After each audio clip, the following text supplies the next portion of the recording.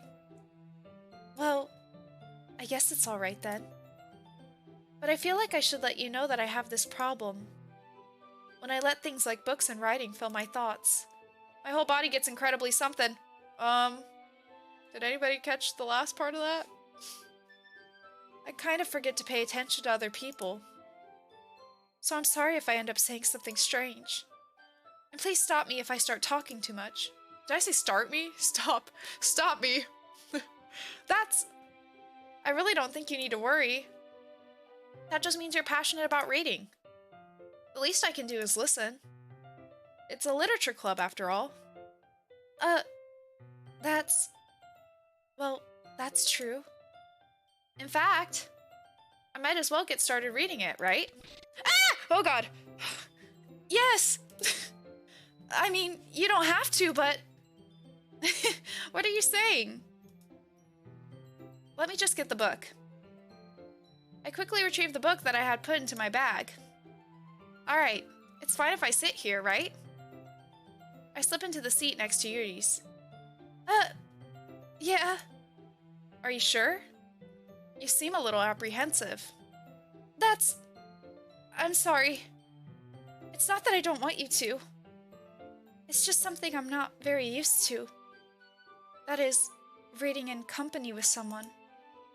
I see. Well, just tell me if I end up distracting you or anything. All right. I open the book and start the prologue. I soon understand what Yuri means about reading in company.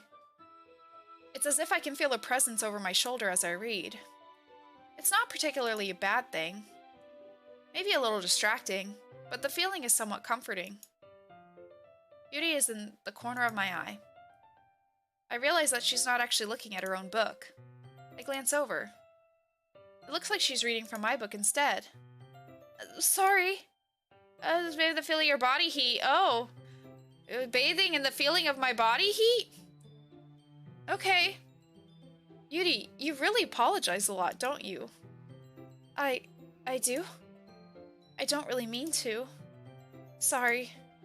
I mean... Here. This should work, right? I slide my desk until it's up against Yuri's, then hold my book more between the two of them. I suppose so. Yuri timidly closes her own copy. Once we lean in a little bit, our shoulders are almost touching. It feels like my left arm is in the way, so instead I use my right hand to hold the book open. I guess that makes it kind of difficult to turn the page. Here. Yuri takes her left arm and holds the left side of the book between her thumb and forefinger. I do the same with my right arm on the right side of the book. That way, I turn a page, and Yuri slides it under her thumb after it flips to her side. But in holding it like this, we're huddled even closer together than before. It's actually kind of distracting me. It's as if I can feel the warmth of Yuri's face, and she's in the corner of my vision. Are you ready? To turn the page. Sorry. I think I got a bit distracted for a second. I glance over at Yuri's face again, and our eyes meet. I don't know how I'll be able to keep up with her. That's okay. You're not used to reading, right? I don't mind being patient if it takes you a bit longer. It's probably the least I can do, since you've been so patient with me. Yeah. Thanks. We continue reading. Yuri no longer asks me if I'm ready to turn the page. Instead, I just assume that she finishes the page before me, so I turn it by my own volition. We continue the first chapter in silence. Even so, turning each page almost feels like an intimate exchange. My thumb gently letting go of the page, letting it flutter over to her side as she catches it under her own thumb.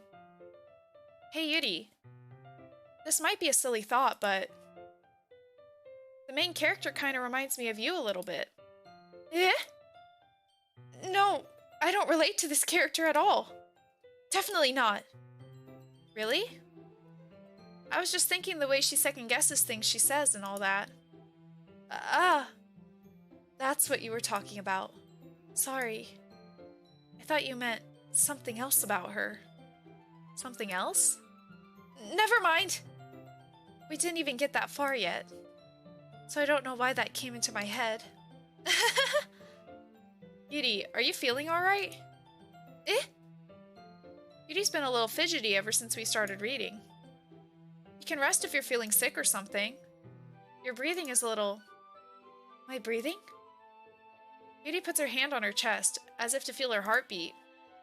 I didn't even notice. Anyway, I'm fine. I just need some water. Alright, don't push yourself. Yuri stands up and practically rushes out of the classroom. What on earth was that about? Mint? Did something happen just now? Eh?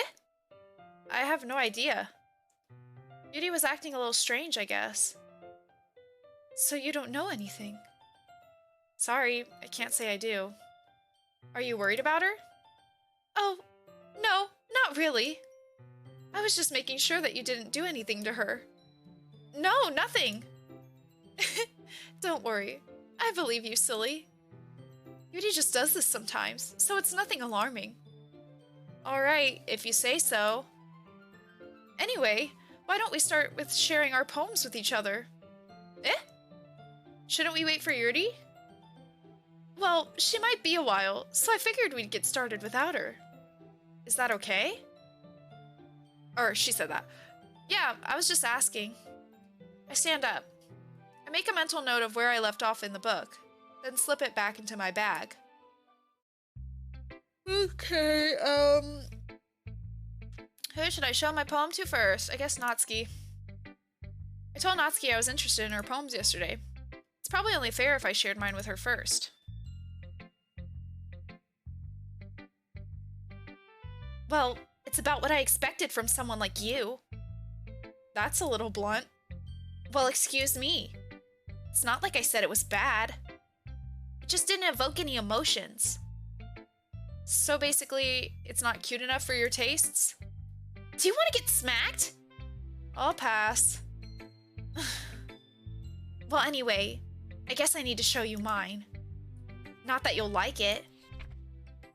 Eagles can fly, monkeys can climb, crickets can leap, horses can race, owls can seek, cheetahs can run, eagles can fly, people can try, but that's about it. Okay. Yeah. I told you that you weren't gonna like it. I like it. What? Just be honest. I am. Why are you so convinced that I wouldn't like it? Well, because everyone in high school thinks that writing has to be all sophisticated and stuff. So people don't even take my writing seriously. But isn't the point of poems for people to express themselves? Your writing style wouldn't make your message any less valid. Yes, exactly. I like when it's easy to read, but it hits you hard. Like in this poem. Seeing everyone around you do great things can be really disheartening. So I decided to write about it. Yeah, I understand. But the other nice thing about writing is that it puts more weight on the wordplay. Like I set up for a rhyme at the end, but then made it fall flat on purpose. It helps bring out the feeling in the last line. I just like it easy to read and with pictures. That's fair, Juan. That's absolutely fair. So you did.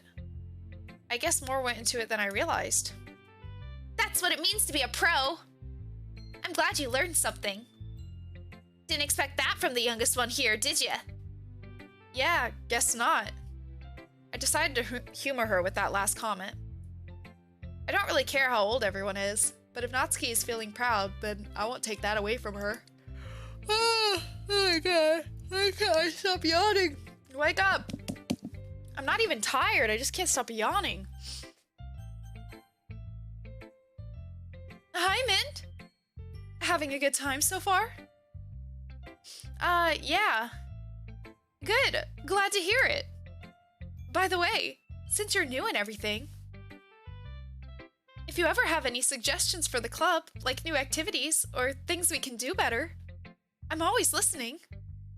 Don't be afraid to bring things up, okay? Alright, I'll keep that in mind.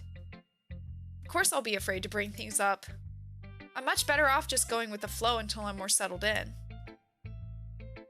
If I'm tired, then I hope you don't get Doki Doki nightmares. I'm not tired at all. Like, my eyes aren't tired and I feel perfectly awake, but I just keep yawning. So far, I don't think we're at risk of Doki Doki giving me nightmares, but we'll see what else happens. Anyway, want to share your poem with me? It's kind of embarrassing, but I guess I have to. Don't worry, Mint.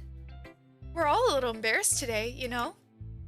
But it's that sort of barrier that we'll all learn to get past soon. Yeah, that's true. I hand Monica my poem. Great job, Mint. I was going, oh, in my head while reading it. It's really metaphorical. I'm not sure why, but I didn't expect you to go for something so deep. I guess I underestimated you.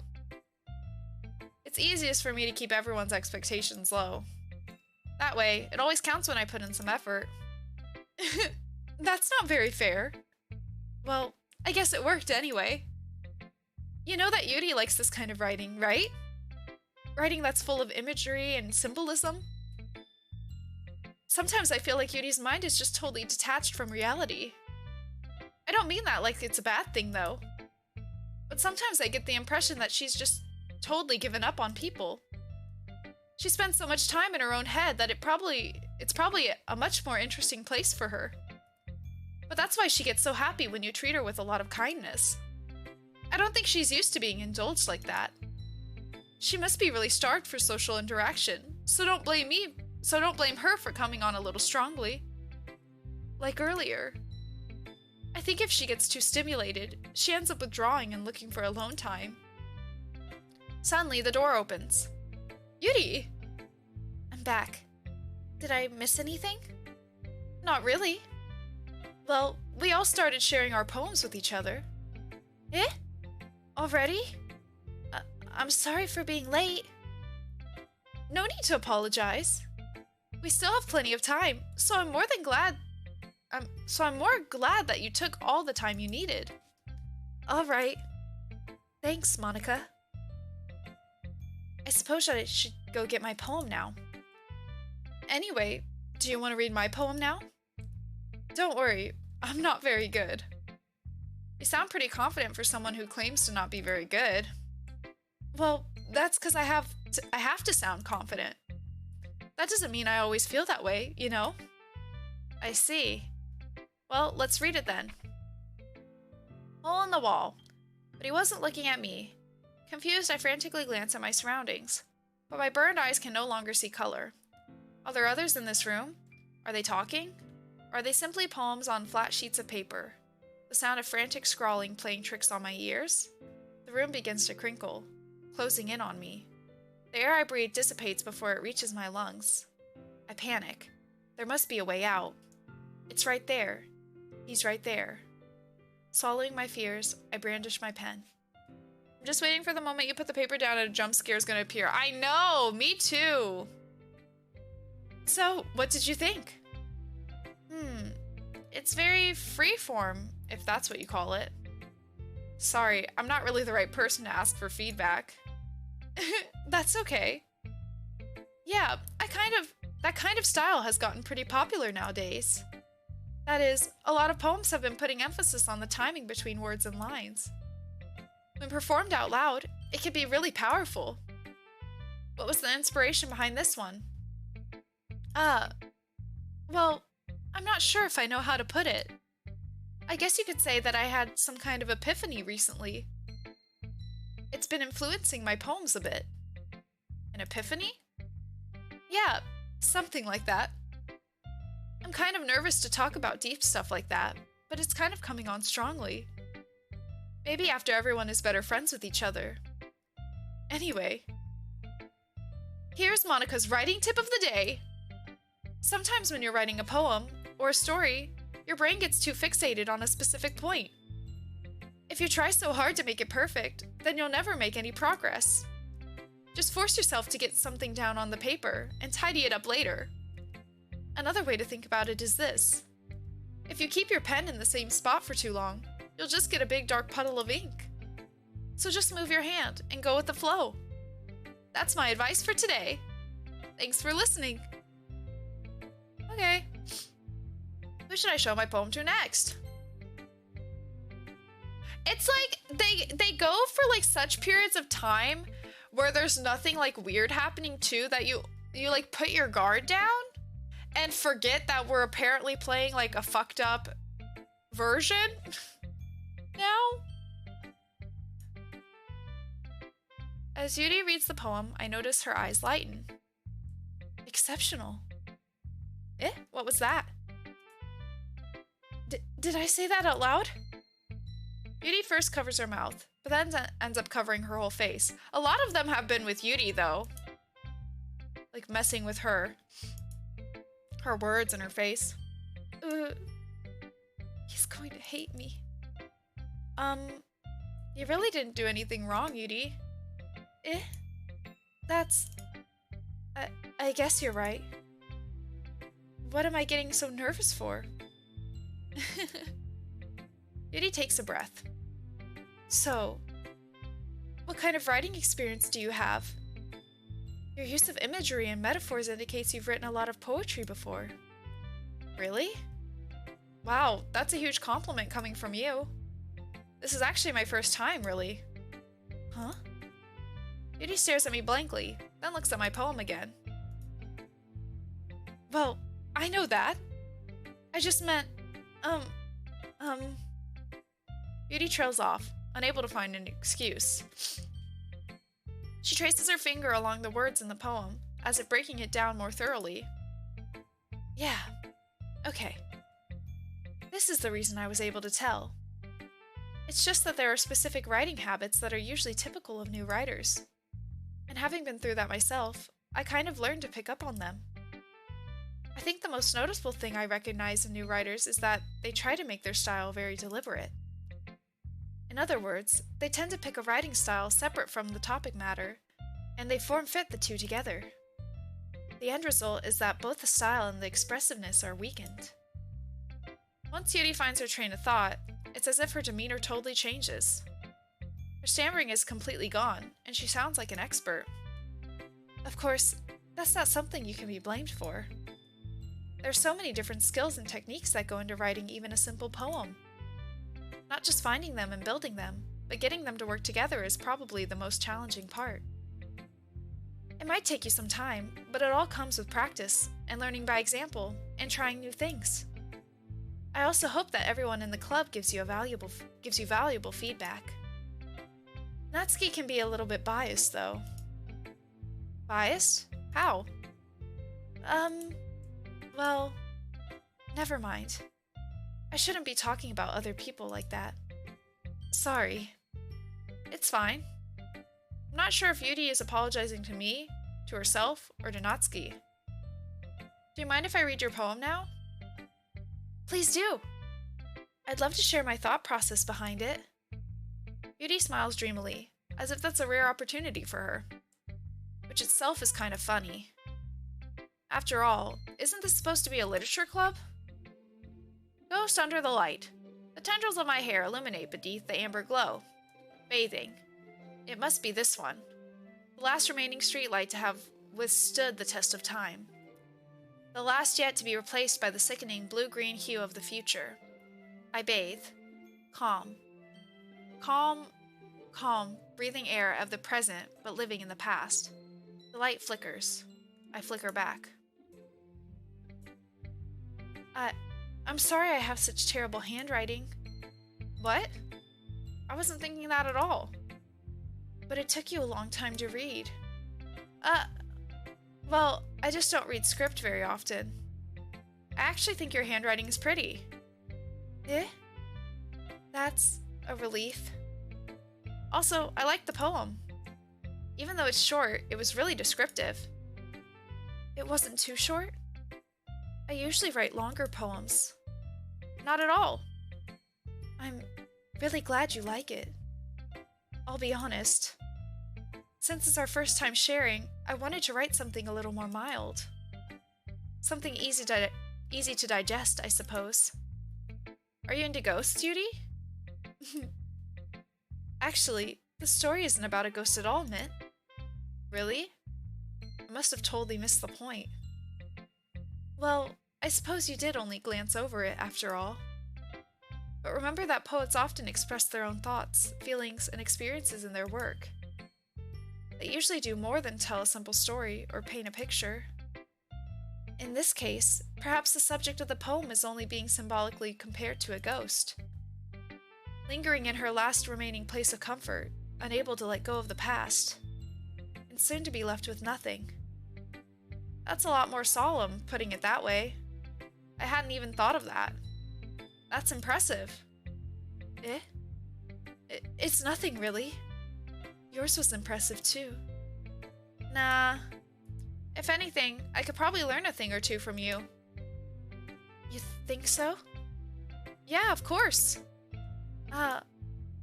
You know, I was really nervous about doing all this. But in the end, I enjoyed it. I'm going to keep doing my best for you, Mint. Me too. Phew. I guess that's everyone. I glance around the room. That was a little more stressful than I anticipated. It's as if everyone is judging me for my mediocre writing abilities. The music is so... Even if they're just being nice, there's no way my poems can stand up to theirs. This is a literature club, after all. I sigh. I guess that's what I ended up getting myself into. Across the room, Monika's writing something in her notebook. My eyes land on Yuri and Natsuki.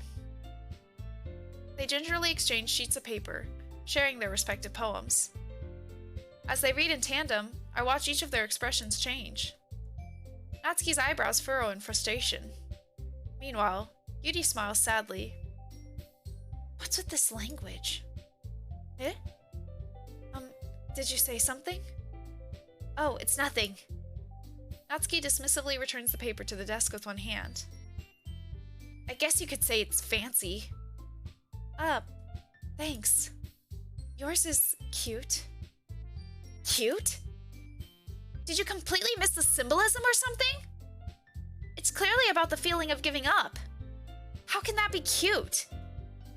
I know that. I just meant the language, I guess.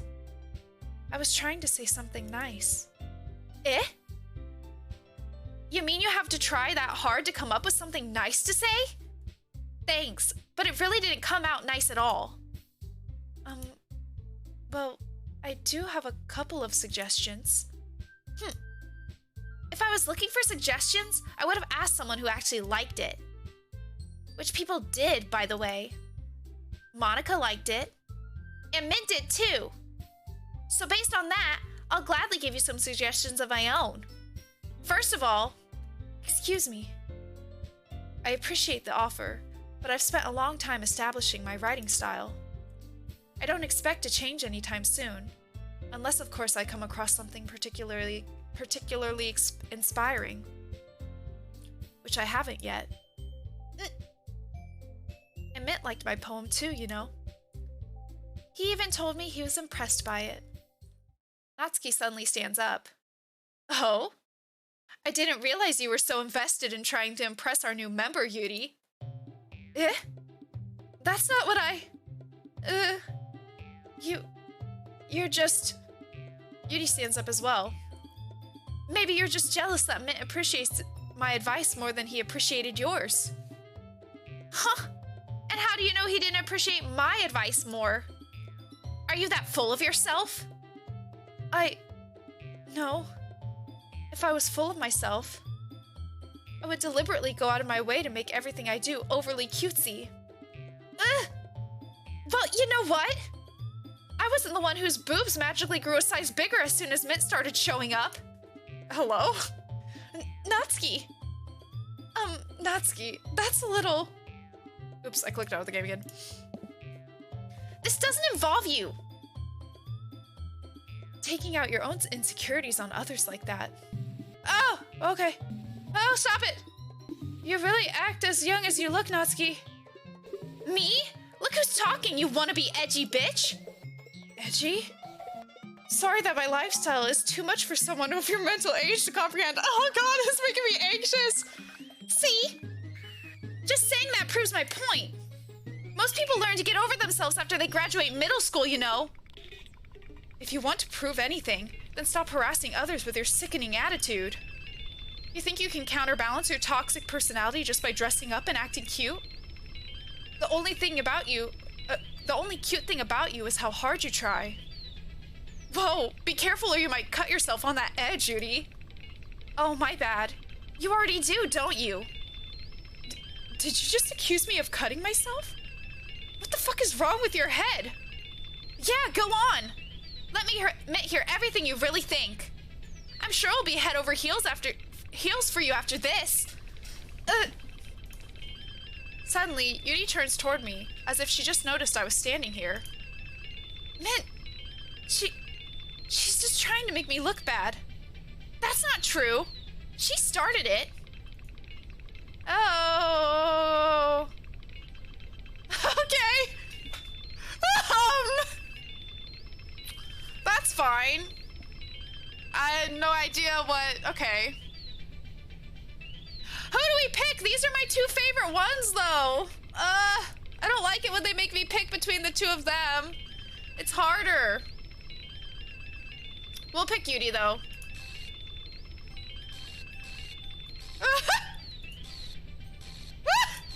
Excuse me! Hi, Monica. Hi. What? Hey, Mint.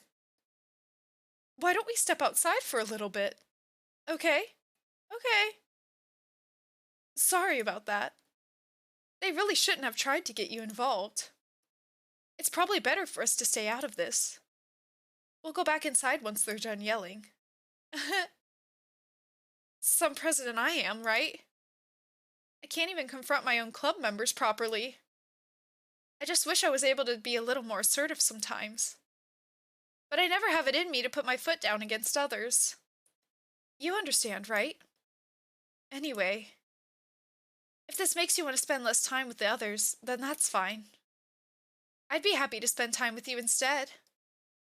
Suddenly, Natsuki runs out of the classroom. Oh, she's crying. She quickly runs away. Oh dear. Well, it looks like they're done. I didn't mean it. I didn't mean it. I didn't mean it. Yuri is rocking back and forth in her desk with her palms on her forehead. Yuri? I didn't mean it. I believe you. I have no idea what Yuri might have said to Natsuki. Or did. Mint, please don't hate me. Please! I'm not like this. There's something wrong with me today. It's fine, Yuri. We know you didn't mean it. Besides, I'm sure Natsuki will forget all about it by tomorrow. Completely. Anyway, the meeting's over, so you can go home now if you want. Yuri looks at me like she wants to say something, but she keeps glancing at Monica. You can go first, Monica. I'd like to stay a little bit longer.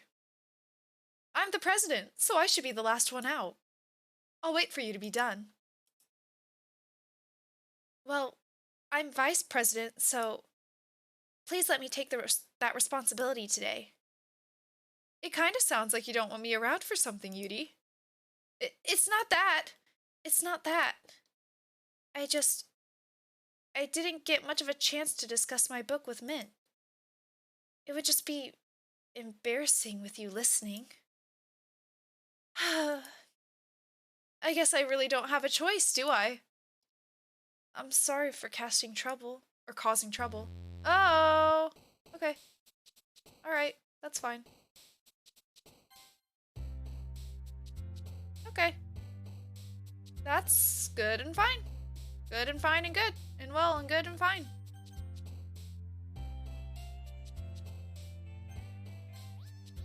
If I go up, will I be able to see the quick things? No. I should have done it. I should have looked earlier. Oh, no. Okay, that's fine. We're just gonna keep going.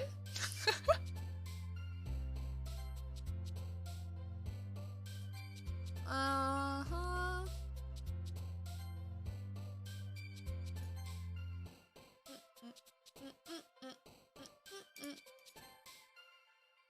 Always gotta pick rainbow. Bum bum ba-dum bum bum. Bum bum bum bum bum bum bum bum bum. Ba-dum bum bum. Dun, dun, dun, dun, dun, dun, dun. Bum bum bum bum bum bum bum bum bum. Ba-dum bum bum.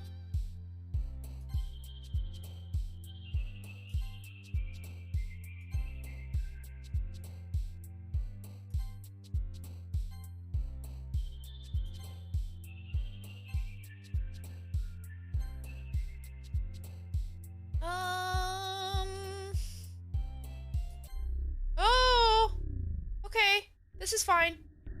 Chill out. Okay. Another day passes, and it's time for the club meeting already. I've gotten a little more comfortable here over the past couple days. Entering the club room, the usual scene greets me. Welcome back, Mint. Ah, hi, Yuri. I'm not sure if it's me or if Yuri's expression, but the weight of yesterday's quarrel still hangs in the air a little. Yuri glances over her shoulder, looking around the room. Natsuki's reading manga at a desk, and surprisingly, Monica isn't here yet. Suddenly, Yuri takes my arm and pulls me to the corner of the room. About yesterday, I really need to apologize. Nothing like that has ever happened before. And something just came over me, I guess. I wasn't acting mentally sound. Please don't think we're usually like this. Not just me, but Natsuki as well. Yuri, I'm happy that you were considerate and apologized. You don't have to worry too much.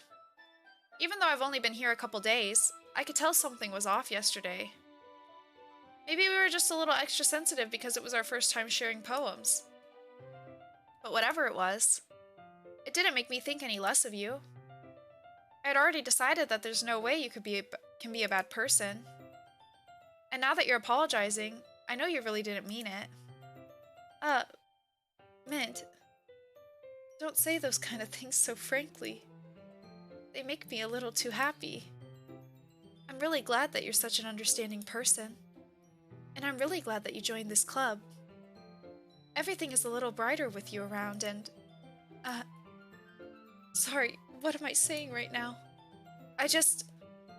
Hey, have you guys seen Monica? No, I haven't.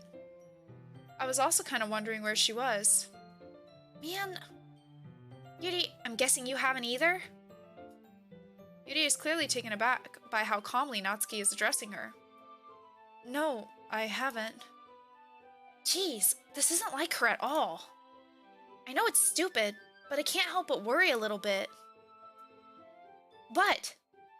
Why are you looking at me like that? Natsuki, about yesterday. I just wanted to apologize. I promise I didn't mean any of the things I said. And I'll do my best to stay under control from now on. So... Yuri, what the heck are you talking about? Did you do something yesterday? Eh? Jeez. Whatever's on your mind, I'm sure it was nothing. I just want to see if this... They don't. I don't even remember anything bad happening. You're the kind of person who worries too much about the little things, aren't you? But... I'll accept your apology anyway, if it helps you feel better about it. Besides, it's kind of nice to hear, since I was always afraid you secretly hated me or something like that. No, not at all. I don't hate you. Well, you're kind of weird, but I don't hate you either. Natsuki turns to me. You're still on trial, though. Hey! Suddenly, the door swings open. Sorry. I'm super sorry. Oh, there you are. I didn't mean to be late. I hope you guys weren't worried or anything. Nah. Well, Natsuki was. I was not! What took you so long, anyway? Well, my last period today was study hall. To be honest, I kind of just lost track of time. That makes no sense, though. You would have heard the bell ring at least. I must not have heard it, since I was practicing piano. Piano? I wasn't aware you played music as well, Monica. Don't give me more credit than I deserve. I guess I've been practicing for a while, but I'm still not really good at it yet. Still, that must require a lot of dedication. So I'm still impressed. Oh, well thanks, Yuri. You should play something for us sometime. That's... Monica looks at me. Well, I am working on writing a song, but it's not quite done yet. Maybe once I get a little bit better, I will. That sounds cool. I look forward to it. Is that so? In that case, I won't let you down, Mint. Monica smiles sweetly. I didn't mean any pressure or anything like that. Don't worry. I was hoping that I could share it with you anyways. I guess that's why I've been practicing so much recently. I see. I'm not sure if Monica was referring to the whole club or just me. In that case, best of luck. Thanks! So, I didn't miss anything, did I? Not really. I choose not to bring up anything that the three of us talked about. Besides, Natsuki's already run off into the closet. Mint, since your compliments put me in such a good mood, I was wondering if you'd like to spend some time together today. I mean, in the club. Yeah, definitely. I planned on it anyway. Okay. Can we start now? Let's find a place to sit. I'm being a little forceful, aren't I? I'm sorry. My heart just won't stop pounding for some reason. Don't worry about it. If anything, it's nice to see you have so much energy. Yeah. But I need to try to calm down. I won't be able to focus on reading like this. Take your time. Yuri takes a deep breath, then pulls a copy of the book out of her bag. Actually, I have a request. Do you mind if I make some tea first? Not at all. Thanks very much. If there's one thing that can make my reading time here any better, it's a nice cup of tea. Not to mention for yourself as well. Yuri stands up and makes her way to the closet. I follow and watch as she retrieves a small water pitcher from the shelf, the kind with a filter inside. Can you hold this for a second? Sure. Yuri hands me the water pitcher and also fetches an electric kettle. I'm going to plug this in at the teacher's desk, and then I'll go get some water. She walks past me and sets the kettle down on the teacher's desk. I simply watch her movements. To my surprise, the way she moves really contrasts her speaking mannerisms. Especially because of her long legs, Yuri appears elegant and methodical.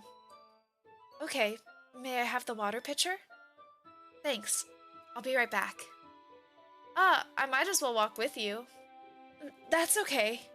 You stay here. I won't take long. Pitcher in hand, Yuri hurries out of the classroom. Did Yuri leave you again? No, it's not like that this time. She's just filling up the water pitcher to make tea. Oh, okay. Sorry for misunderstanding. 10 minutes pass. Yuri said it wouldn't take long. Is something holding her up? I'm bored just waiting here, so I decide to go look for her. Let's see. Most logical place for Yuri to be would be the nearest water fountain. I start heading down the hallway.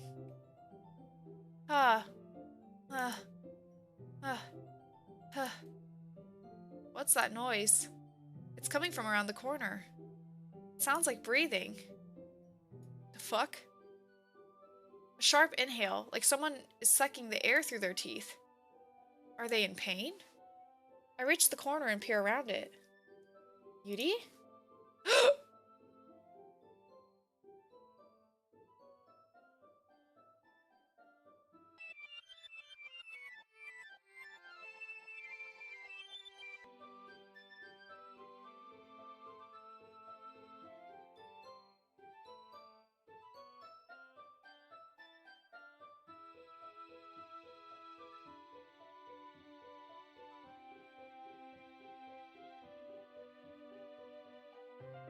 I'm back. Thanks for waiting patiently. Mint, do you like oolong tea? Yeah. Anything's fine. Very well. Yuri sets the temperature on the kettle to 200 degrees. Now it's time to get the teapot. You really do this properly, don't you? Of course. I shouldn't do any less when I'm making tea for others. Even if I'm not an expert on tea or anything? In that case, you'll only be even more impressed. Perhaps I will. Yuri fetches the teapot and begins measuring the tea leaves. To my surprise, she even starts humming a little to herself.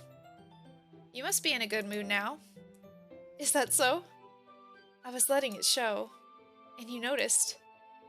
I was doing a bit of thinking, and I decided that I would try expressing myself a little bit more. It turns out it's not very hard for me to do. When it's you who's around, anyway.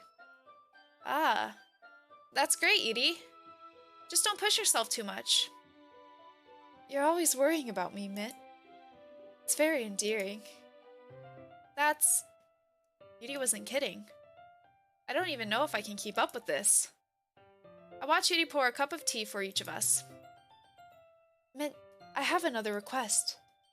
Do you mind if we sit on the floor today? Why's that? It's a little bit easier on my back. I can read with my back against the wall rather than bending over at my desk. Sorry, I didn't realize. No worries. I just have back pain fairly regularly, so I do my best to manage it. Is that so? I wonder why that is. It's most likely because your posture, right? Always hunched over like that while reading? Yes! I have terrible reading posture!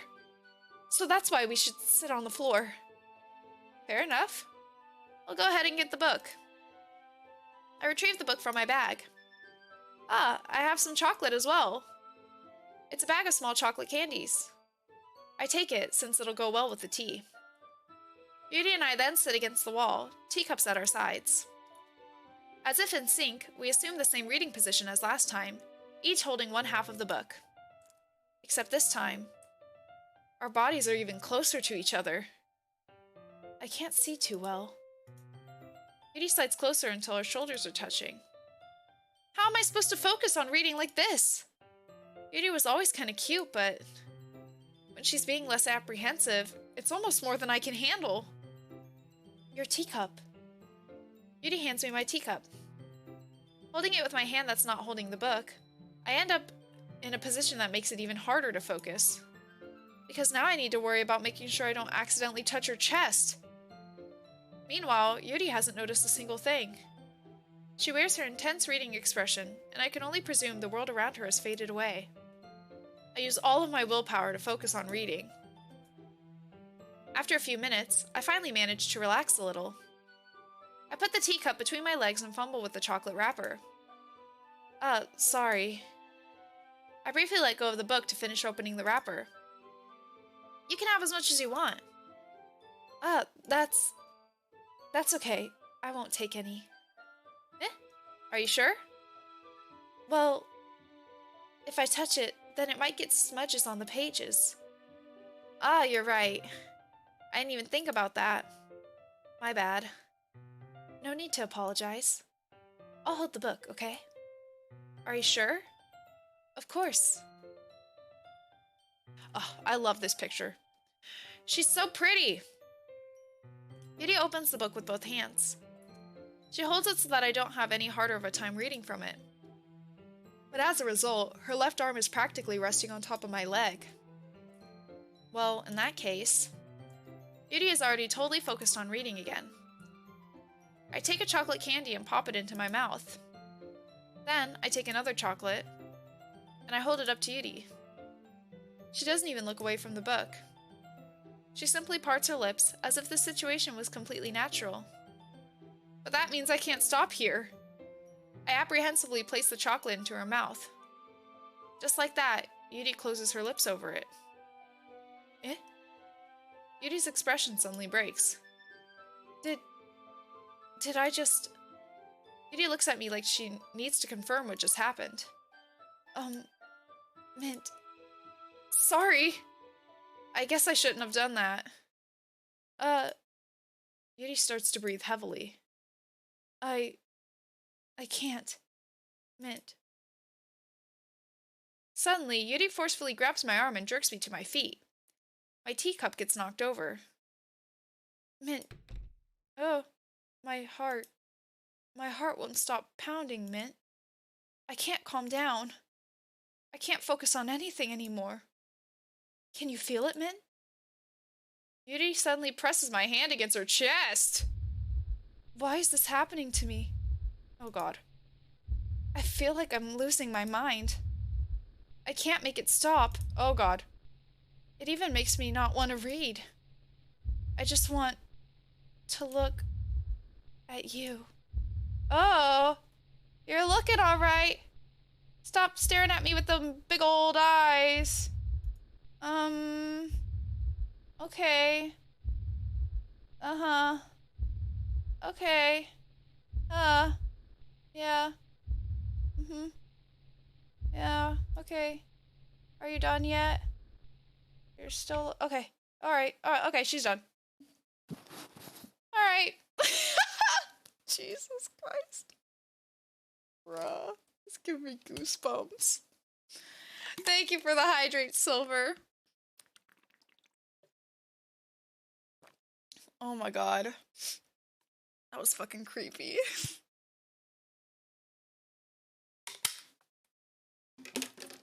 Okay, it's fine. It's time to share our poems. Okay, that sounds good. We'll leave Yuri last. We'll go in order of like. I like you the least, Monica. You're great, but I like you the least. Mint, I think you saw something earlier that you weren't supposed to see. I didn't want to have to tell you this, but I don't think I have a choice. It's getting kind of dangerous for you to spend so much time with Yuri. I don't know why, but she seems pretty easily excitable when she's around you. Which shouldn't be a problem in itself. But when Yuri gets too excited, she finds a place to hide and starts cutting herself with a pocket knife. Isn't that kind of messed up? She even brings a different one to school every day, like she has a collection or something. I mean, it's definitely not because she's depressed or anything like that. I think she just gets some kind of high from it. It might even be like a sexual thing. But the point is, you've kind of been enabling her. I'm not saying it's your fault though, but I guess that's why I had to explain it all to you. So I think if you keep your distance, that would probably be best for her. While you're at it, don't be shy to spend a little more time with me. To put it lightly, I at least have it together in my head, and I know how to treat my club members. Damn, she just said, that bitch is crazy, spend time with me instead. But anyway, you want to read my poem now? I like the way this one turned out, so I hope you do too. Okay, save me. The colors, they won't. Bright, beautiful colors. Flashing, expanding, piercing. Red, green, blue. And endless. I still don't remember how you pronounce that word. Of meaningless noise. The noise, it won't stop. Violent, grating with some... okay, screeching, piercing, sine, cosine, tangent, like playing a chalkboard on a turntable. Like playing a knife on a breathing rib cage. Uh-huh. Delete her.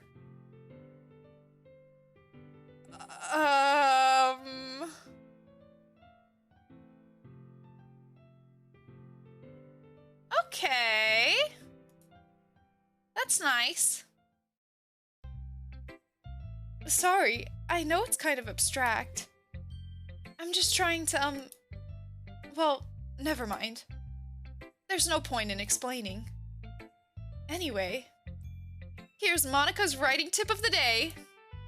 Sometimes you'll find yourself facing a difficult decision. When that happens, don't forget to save your game. You never know when, who am I talking to?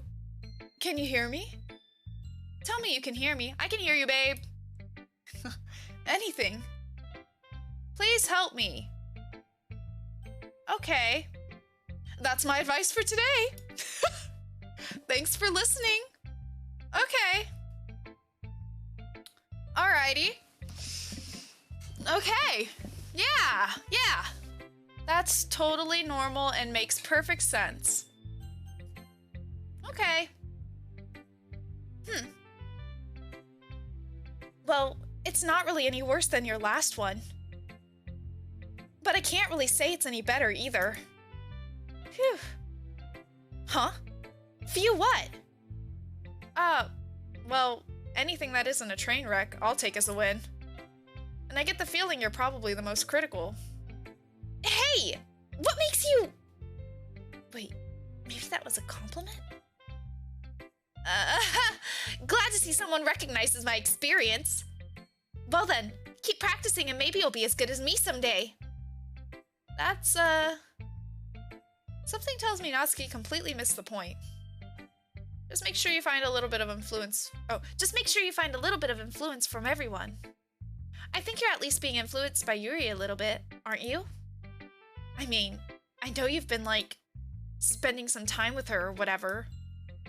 But you know, Monica and I are just as good as her. At poems, I mean.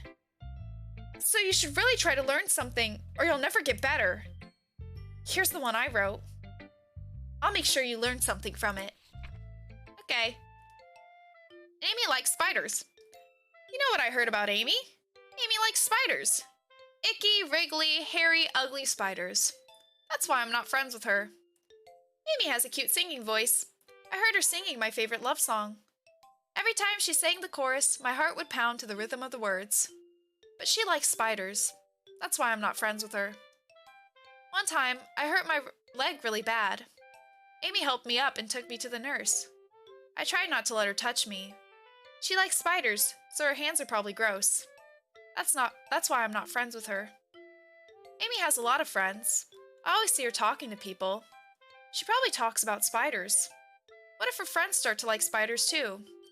That's why I'm not friends with her. It doesn't matter if she has other hobbies. It doesn't matter if she keeps it private. It doesn't matter if it doesn't hurt anyone. It's gross. She's gross. The world is better off without spider lovers. And I'm gonna tell everyone. Okay. Nice. Very good. Not bad, right? It's quite a bit longer than yesterday's. Yesterday's was way too short. I was just warming up. I hope you didn't think that was the best I could do. No, of course not. Anyway, the message is pretty straightforward in this poem. I doubt I have to explain it. Like, anyone would agree that the subject of this poem is an ignorant jerk.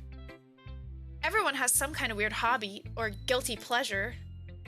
Something that you're afraid people will find out. They'd make fun of you or think less of you.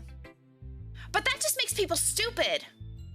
Who cares what someone likes, as long as they're not hurting anyone and it makes them happy? I think people really need to learn to respect others for liking weird things. Such as two of the girls in this very club, whom I respectfully won't name. Yeah. Kind of ironic that even in my one place of comfort, I can't even have people respect me. Geez, now you're making me complain too much. What did I do? For what it's worth, I respect you. Well, I guess thanks. But it's kind of obvious that you respect Yuri more, so... Whatever. We're done sharing, so you can leave now. Okay. Alright, Miss Yuri. I've been waiting for this. Let's see what you've written for today. Yuri stares at the poem with a surprised expression on her face. Do you like it? Mint. This one might be even better than yesterday's. How did you even pick up on this so quickly? Just yesterday, I was telling you the kind of techniques worth practicing. Maybe that's why you did a good job explaining. I really wanted to try giving it more imagery. Yuri visibly swallows. Even her hands appear sweaty. That makes me so happy. It's so amazing to feel like I'm valued, Mint. Everything that you write is a treasure to me. My heart pounds just holding it. I want to write a poem about this feeling. Is that bad, Mint? I'm not being weird, right? I'm having a harder time than usual at concealing my emotions. I'm kind of embarrassed. But right now, I just want you to read my poem too. Okay? Okay! Wheel! Wow, that's a lot of words. A rotating wheel, turning an axle, grinding. Bolt? What's that? Bolt head? Linear gearbox, falling sky, 7 holy stakes, a docked ship, a portal to another world, a thin rope tied to a thick rope, a torn harness, parabolic gear boy, expanding universe, time controlled by slipping cogwheels, existence of God, swimming with open water in all directions, drowning, a prayer written in blood, a prayer written in time-devouring snakes with human eyes. Hello? A thread connecting all living human eyes, a kaleidoscope of holy stakes, exponential gear. Is that gear boy or gearbox? That's box. I've been saying gear boy. Because that's axle. Okay. Gearbox. Oh yeah, because this is the Y. Okay. A sky of exploding stars. God disproving the existence of God. A wheel rotating in 6 dimensions. 40 gears and a ticking clock. Ticking clock. A clock that ticks 1 second for every rotation of the planet. A clock that ticks 40 times every time it ticks every second time. A bolt head of holy stakes tied to the existence of a docked ship to another world. A kaleidoscope of blood written in clocks. A time-devouring prayer connecting a sky of 40 gears and open human eyes in all directions. Breathing gearbox, breathing bolt head, breathing ship, breathing portal, breathing snakes, breathing God, breathing blood, breathing holy stakes, breathing human eyes, breathing time, breathing prayer, breathing sky, breathing wheel. Nice! Okay, yeah, I totally get what you were going for there. I really felt that, you know? It doesn't really matter what it's about. My mind has been a little hyperactive lately, so I had to take it out on your pen. Uh, that is, a pen fell out of your backpack yesterday, so I took it home for safekeeping and I just really like the way that it writes. So I wrote this poem with it. And now you're touching it. I'm okay. What did I just... Can we pretend this conversation never happened? You can keep the poem, though. Okay. Yeah, of course. A dream. I was staying over at my friend's place. There were 4 of us. I drifted off to sleep while everyone was talking and watching TV. In my dream, I was still at my friend's house. The only difference was that there were nails sticking out of the walls everywhere. And there was also someone I didn't recognize. The person I didn't recognize told a joke, and everyone laughed. I woke up to the sound of everyone laughing at something that happened on the TV. So the laughing was not part of the dream. It was the noise that woke me up. I wonder who that person was, and how they knew to tell a joke at that moment. Okay. Oh, alright. Okay, everyone. Oh. My mouse is... Okay. Oh, and there's Sayori in the background again. We're all done reading each other's poems, right? We have something we need to go over today, so if everyone could come sit at the front of the room. Is this about the festival? Well, sort of. Ugh, do we really have to do something for the festival? It's not like we can put together anything good in just a few days. We'll just end up embarrassing ourselves instead of getting any new members. That's a concern of mine as well. I don't really do well with last-minute preparations. Don't worry so much. We're going to keep it simple, okay? Look, I know everyone's been a little more lively ever since Mitt joined, and we've started with some club activities. But this isn't the time for us to become complacent. We still only have 4 members. And the festival is our only real chance to find more, you know? What's so great about getting new members anyway? We already have enough to be considered an official club. More members will just mean everything gets noisier and much more difficult to manage. Natsuki, I don't think you're looking at it the right way at all. Don't you want to share your passion with as many people as you can? To inspire them to find the same feelings that brought you here in the first place? The Literature Club should be a place where people can express themselves like they can't do anywhere else. It should be a place so intimate that you never want to leave. I know you feel that way too. I know we all do. So that's why we should work hard and put something together for the festival, even if it's something small. Right, Mint? Oh, come on! You can't take advantage of Mint to agree with you just because he doesn't know how to say no to anything. Look, Monica. Do you really think any of us here joined the club with other people in mind? Yuri never even talked until Mint joined. As for me, I just like it better here than I do at home. And Mint isn't even passionate about literature in the first place. And that's everyone. Sorry, but you're really the only one who's interested in finding new members. The rest of us are fine like this. I know you're president and all, but you should really consider our opinions for once. Monica is clearly taken aback by Natsuki's words. That's not true at all. I'm sure Yuri and Mint want to get more members too. Right? I don't know about Yuri, but I'm kind of indifferent. If I showed as much enthusiasm as Monica wanted, then I'd probably be lying. Still, if it's up to me to rescue this situation... No. Natsuki's right, isn't she? This club... it's nothing more than a place for a few people to hang out. Why did I think that everyone here saw it the same way as I did? But that doesn't mean that we're against getting new members or anything. Mint, why did you even join this club? What were you hoping to get out of it?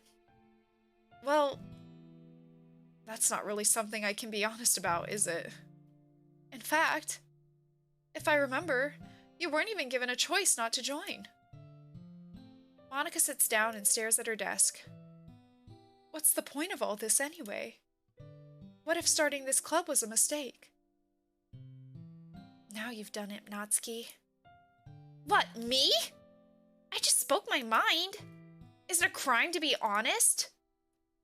It's not about being honest. It's about word choice. Besides, you have no right to speak for everyone else in the club like that. You don't understand at all. I just want a place that feels nice to hang out with a few friends. Is there a problem with the club being that for me? There aren't many other places like that for me. And now Monica wants to take it away from me. She's not taking anything away. No, Mint. It's not the same. It won't be the same with the direction she wants to take it. If I wanted that, then I could have just joined in any other stupid club. But this one, I mean, at least for a little bit, things were nice. Natsuki starts packing up her things. I'm going home. I feel like I don't belong here right now. Natsuki. Natsuki ignores Yuri and walks out of the classroom. This is bad. I don't know what to do. Well, do you have an opinion on the festival? I don't know. I'm kind of indifferent, I guess. Oh, okay. Who cares about that obnoxious brat? Okay. I mean, I like how nice and quiet the club is right now. And I'm just happy with you here. But still, I'm the vice president. It's not right for me to ignore my responsibilities like that. Oh, nobody would cry if she killed herself. Okay. Chill out. Chill out. Chill out. Chill out. I should do my best to consider everyone's perspective and make the decision that's right for the club. But what about you, Mint? What do you want to get out of this club? Yuri repeats the same question as Monica. I decide giving an indirect answer is better than nothing. I think the most important thing is for everyone to get along, and for the club to provide something that you can't get anywhere else. I don't think it's about how many members, but rather the quality of each member. That's what will end up making the literature club a special place. I see. I really agree with you. Each member contributes their own... Did something just happen on her face? Oh, yeah, her eye's bleeding. Okay. Contributes their own qualities in a special way. With each change in members, the identity of the club as a whole will change too. I don't think that's necessarily a bad thing. Stepping out of your comfort zone once in a while. So if you would like to help Monica with the festival, then I'm on your side as well. Alright. Well, maybe we can all talk to Natsuki tomorrow. Yuri nods. Oh, your eye's done bleeding? Okay, cool. Hey, Yuri. Eh? I know things were a little awkward yesterday. But I feel like you deserve to know that I still think you're a wonderful vice president. And also, a wonderful friend. Monica. I want to do everything I can to make this club the best club ever. Okay? Me too. Yeah. Let's all go home for today. We'll talk about the festival tomorrow. Okay. I look forward to it. Shall we go, Mint? Please don't take this the wrong way, but... I'm going to chat a little bit with Mint before we leave. Just to see what he thinks of his time here and all that. It's important to me, as president. Yuri looks a little troubled, but she doesn't protest. Okay. I trust your judgment, Monica. In that case, I'll see the two of you tomorrow. See you tomorrow! Monica waves as Yuri exits the classroom. Phew. Things have been a little hectic lately, haven't they? Mint, I just wanted to make sure you're enjoying your time at this club. I would really hate to see you unhappy. I feel kind of like I'm responsible for that, as president. Okay, why? And I really do care about you, you know? I don't like seeing the other girls give you a hard time. With how mean Natsuki is and everything. And Yuri being a little bit, you know. Sometimes it feels like you and I are the only real people here. You know what I mean? But it's weird, because in all the time you've been here, we've hardly gotten to spend any time together. I mean, I guess it's technically only been a couple of days. Sorry, I didn't mean to say something weird. There are just some things I've been hoping to talk about with you. Things I know only you could understand. So that's why... Wait, not yet! No! Huh? Interesting.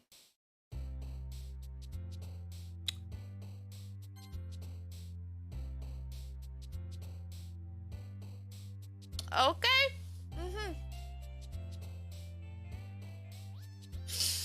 Okay. I can't decide if I want to play one more or stop it here. I can never tell with this game if I'm close to something. I mean, it's almost the festival time, so like kind of, I guess, right? But I think I might stop here for today. I don't want to stream too long just because tomorrow's going to be a real long one. You know, we're going to be streaming basically all day tomorrow. So I think maybe we'll stop here. But yeah, well, I wanted it to get crazy and it got a bit crazy. So I guess I got my wish. So far, my thoughts are that this game is very effective in its creepiness factor. Like, it's so calm and normal, and then they add like the tiniest little things, and it somehow manages to make it like really creepy. It's an interesting like way to do horror, but I like it. I like it so far. So I guess we'll see. I want to try to play this game a lot closer together, so I might try to fit in a stream for Doki Doki next week sometime. I still have to think through how I want my schedule to be, since we're adding on We Happy Few, and I was planning to make that like a Thursday thing for the most part to replace Danganronpa. But maybe we'll play some Doki Doki on Saturday, or maybe I'll add an extra day during the week. We'll see. I'll give it some thought. But yeah, I hope you guys enjoyed the stream. I'm gonna wrap up here. And I hope to see you guys tomorrow for my big birthday stream. It's gonna be a good time. We're gonna play a birthday Portia day, and then we're gonna what else are we doing? We're gonna play We Happy Few, it looks like anyway. If you haven't voted already, and you want to vote for the game, your time is winding down, but you still have an opportunity, join the Discord. Go to Mint Polls. Vote for the game you want. It's between We Happy Few and Danganronpa. We Happy Few is currently in the lead, and we will start playing it tomorrow. And yeah, we'll be playing that. We'll be playing Jackbox together, and we'll be playing Spooky's Jump Scare Mansion. So if you want to see me scream more than today, which I already screamed more than I expected, to be honest, but I think tomorrow will be a whole different level. I'm excited and terrified. But yeah, that's what we're gonna be up to tomorrow. I really hope to see you guys there.